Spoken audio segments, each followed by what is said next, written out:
Hello friends, welcome to the 17th part of the topic connections in a steel structure, where in my recent lectures we saw numerous things where today we are going to talk about the reduction factors in the calculation of the shear strength of the bolt.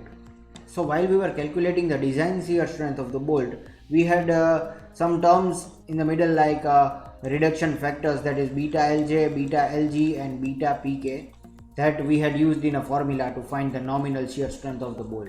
But today we are going to learn in detail what do you mean by reduction factors and how can we calculate actually beta Lj, beta Lg and beta Pk. The reduction factors are described below and are to be considered depending upon the case.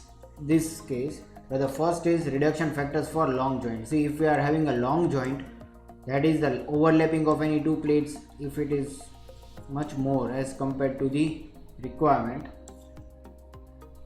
and number of bolt holes can be provided here linearly, but see, it may so happen that the overlapping is much longer, so we can say that it is long joint, beta Lj long joint, or we can say length of the joint. When the length of the joint exceeds 15 into nominal diameter of the bolt, see here this D is for the nominal diameter of the bolt. It means 15 into nominal diameter of bolt. The length of the joint should not exceed this, and if it exceeds this 15 into diameter in the direction of the load, of course the load is applied in this direction linearly, the line of action is shown over here. In the direction of load, the shear capacity of the bolt is reduced by the factor beta Lj given by this formula.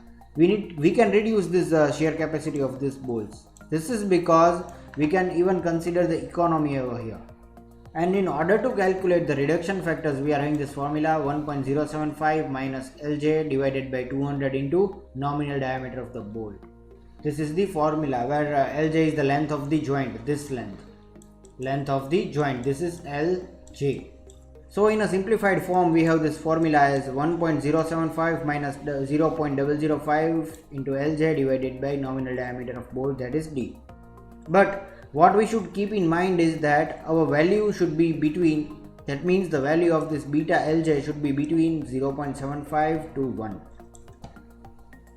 So this was all about reduction factors for the long joint beta Lj, and here are the abbreviations I have shown. Lj is the length of the joint, distance between the first and the last row of the joint or bolt. D is the nominal diameter of the bolt. Note the reduction factor is taken as 1. We are taking this reduction factor 1 when the distribution of the shear over the length is uniform, as in the connection of the web and flange. See, when the distribution of the shear force is uniform, like when we are using the small bolts or even in the web and flange type connections. So at this time we are taking reduction factor as 1. But right now we are talking about this reduction factor for long joint beta Lj, and second is reduction factor for large grip length beta Lg. So in case if we are having a large grip length, which means more threading is there in any particular bolt, so this is the condition for that.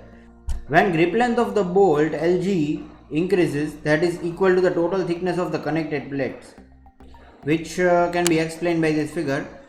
If I am connecting these two plates like this and a bolt is provided like this over here,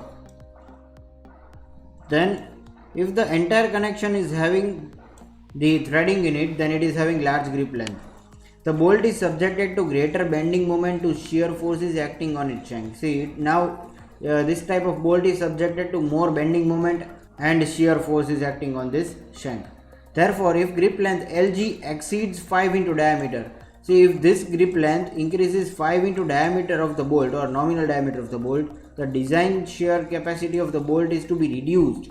It can be reduced by using this formula. Beta Lg is equal to, which means reduction factor for large grip length bolt is equal to 8 into diameter divided by 3 into nominal diameter plus Lg, that is grip length.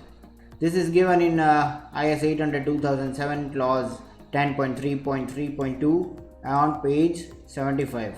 We need to note here is that beta Lg should be more than that of the beta Lj. That is, reduction factor for long joint will be less than that of the reduction factor for large grip length. And on the second number is LG should not be more than 8 into diameter in any case. See, here we are talking about the grip length. The grip length should not be greater than 8 into nominal diameter of the bolt in any case. We need to modify that if it so happens. Then the third is reduction factor for packing plates. See, if we are providing packing plates, it can be more than one. We can even provide 2 packing plates. At that time we need to provide some reduction factor, that is beta pk. So when the thickness of the packing plate exceeds 6 mm, in case it exceeds 6 mm, the shank of the bolt is subjected to bending. See, the upper part of the bolt which is not having the threading is subjected to bending, which affects the shear capacity of the bolt. And so when the thickness of the packing plate exceeds 6 mm, the shear capacity of the bolt shall be decreased by reduction factor beta pk. So we have to decrease this value by using this reduction factor. We are having the formula beta pk is equal to 1 minus 0.0125 tpk, that is thickness of the plate or thickness of the packing plate given on this IS code. Here the full form of this TPK is thickness of the thicker packing plate. As I explained, there can be more than one packing plate, but we have to consider which one is of greater thickness. So friends, this was all about the reduction factors in the connection of steel structures. This is all for today. Wait for the 18th part of the topic, connections.